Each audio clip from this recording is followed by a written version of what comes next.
Namataan daw sa West Philippine Sea ang tinatawag ng monster ship o ang pinakamalaking barko ng China Coast Guard.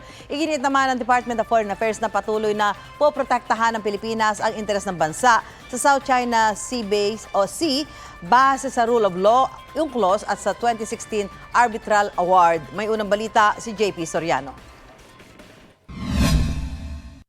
Kabilang daw sa mga barko ng China na nakikikumpul ngayon sa West Philippine Sea ang itinuturing na monster ship o pinakamalaking barko ng China Coast Guard. Sa tweet ng US-based maritime security expert na si Ray Powell, nasa bahagi raw ng Ayungin Shoal na nasa loob ng exclusive economic zone ng Pilipinas ang China Coast Guard ship na may numerong 5901. Kasama raw nitong nakikikumpol ang mahigit 30 Chinese militia vessels.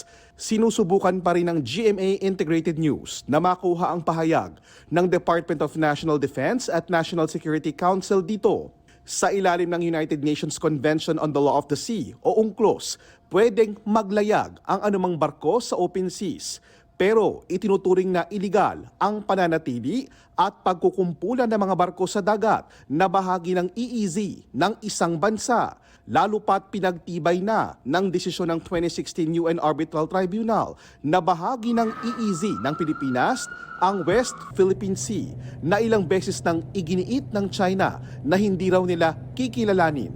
Wala pa ring tugon ang Chinese Embassy sa Pilipinas kaugnay sa monster ship. Sa 13th East Asia Summit Foreign Ministers Meeting, muling iginiit ni Foreign Affairs Secretary Enrique Manalo na patuloy na poprotektahan ng Pilipinas ang interes nito sa South China Sea, kung saan ang basihan ay ang rule of law, UNCLOS at ang 2016 Arbitral Award.